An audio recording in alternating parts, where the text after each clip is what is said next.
This chapter is dedicated to Jan Ash, who very kindly backed the project on Kickstarter. I hope you enjoy the chapter, Jan, especially because it starts with one of my favourite arcs, which is the William Collins arc. Enjoy!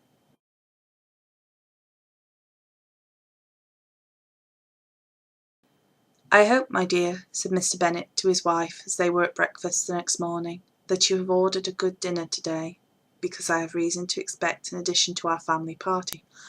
Who do you mean, my dear? I know that nobody that is coming, I am sure, unless Charlotte Lucas should happen to call in, and I hope my dinners are good enough for her. I do not believe she often sees such at home. The person of whom I speak is a gentleman and a stranger. Mrs. Bennet's eyes sparkled. A gentleman and a stranger? Is it Mr. Bingley? I am sure. Well, I am sure I shall be extremely glad to see Mr. Bingley. But, good Lord, how unlucky! There is not a bit of fish to be got today. Lydia, my love, ring the bell. I must speak to Hill this instant. It is not Mr. Bingley, said her husband. It is a person whom I never saw in the entire course of my life. This roused general astonishment, and he had the pleasure of being eagerly questioned by his wife and his 5 daughters at once. After amusing himself some time with their curiosity, he thus explained. About a month ago I received this letter, and about a fortnight ago I answered it, for I thought it a case of some delicacy and requiring early attention. It is from my cousin, Mr. Collins, who, when I am dead, may turn you all out of this house as soon as he pleases. Oh, my dear, cried his wife, I cannot bear to hear that mentioned. Pray do not talk of that odious man. I do think it is the hardest thing in the world that your estate shall be entailed away from your own children, and I am sure if I had been you, I should have tried long ago to do something or other about it. Jane and Elizabeth tried to explain to her the nature of an entail. They had often attempted to do it before, but it was a subject on which Mrs. Bennet was beyond the reach of reason, and she continued to rail bitterly against the cruelty of settling an estate away from a family of 5 daughters in favour of a man whom nobody cared anything about. It is certainly a most iniquitous affair, said Mr. Bennet, and nothing can clear Mr. Collins from the guilt of inheriting Longbourn. But if you will listen to his letter, you may perhaps be a little softened by his manner of expressing himself. No, I am sure I shall not, and I think it very impertinent of him to write to you at all, and very hypocritical. I hate such false friends. Why could he not keep on quarrelling with you as his father did before him? Why, indeed, he does seem to have some filial scruples on that head, as you will hear. Hunsford, near Westerham, Kent, 15th October. Dear Sir, the disagreement subsisting between yourself and my late honoured father always gave me much uneasiness, and since I have had the misfortune to lose him, I have frequently wished to heal the breach, but for some time I was kept back by my own doubts, fearing lest it may seem disrespectful to his memory for me to be on good terms with any one with whom it had always pleased him to be at variance. There, Mrs. Bennet. My mind, however, is now made up on the subject, for having received ordination at Easter, I have been very fortunate to be distinguished by the patronage of the Right Honourable Lady Catherine de Bourgh, widow of Sir Lewis de Bourgh, whose bounty and beneficence has preferred me to the valuable rectory of the parish, where it shall be my earnest endeavour to demean myself with grateful respect towards her ladyship, and be ever ready to perform those rites and ceremonies which are instituted by the Church of England. As a clergyman, moreover, I feel it my duty to promote and establish the blessing of peace in all families within the reach of my influence, and on those grounds I flatter myself that my present overtures are highly commendable, and that the circumstance of my being next in the entail of Longbourn will be kindly overlooked on your side, and not lead you to reject the offered olive branch.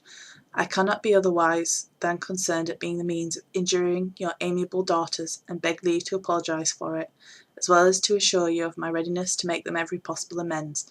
But of this hereafter.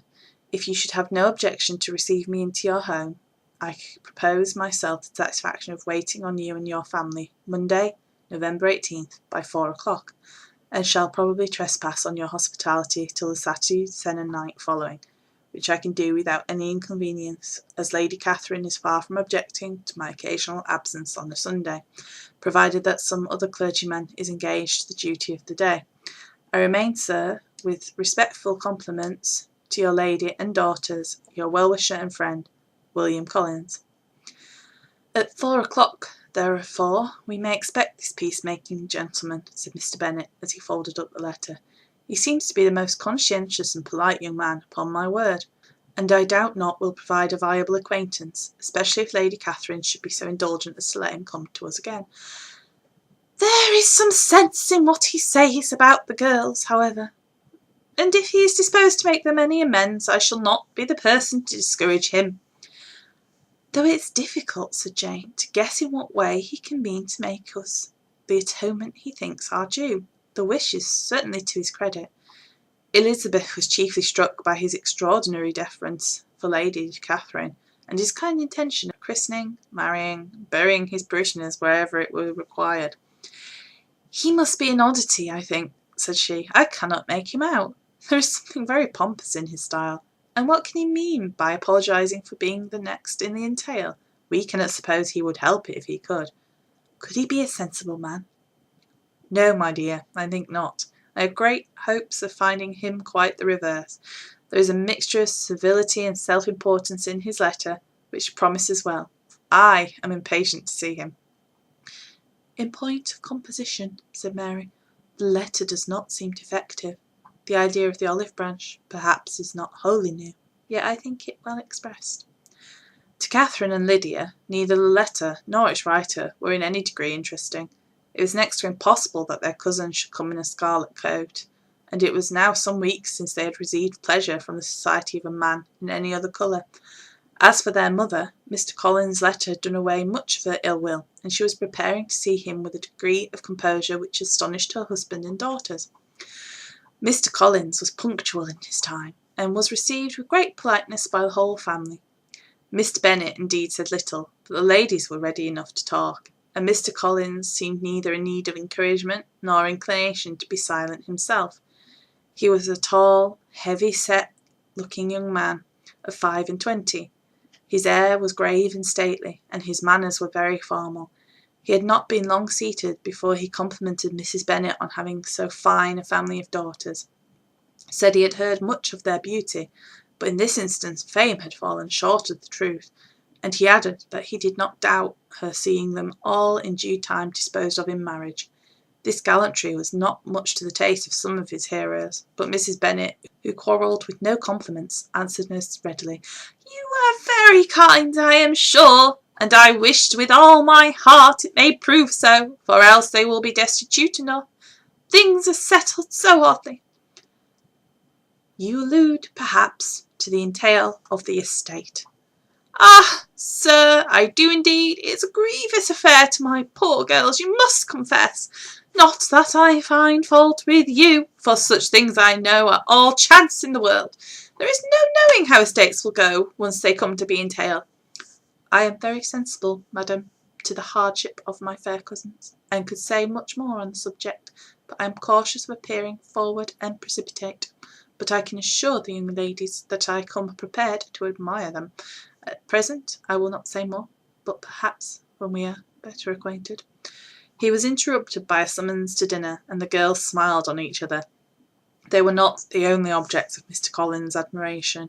The hall, the dining-room, all its furniture were examined and praised, and his commendation of everything would have touched Mrs. Bennet's heart, but for the mortifying supposition of his viewing it all as his own future property. The dinner, too, in its turn was highly admired, and he begged to know which of his fair cousins the excellency of the cooking was owing, but he was set right there by Mrs. Bennet, who assured him with some asperity that they were very well able to keep a good cook, and that her daughters had nothing to do in the kitchen. He begged pardon for having displeased her. In a softened tone she declared herself not at all offended, but he continued to apologise for about a quarter of an hour.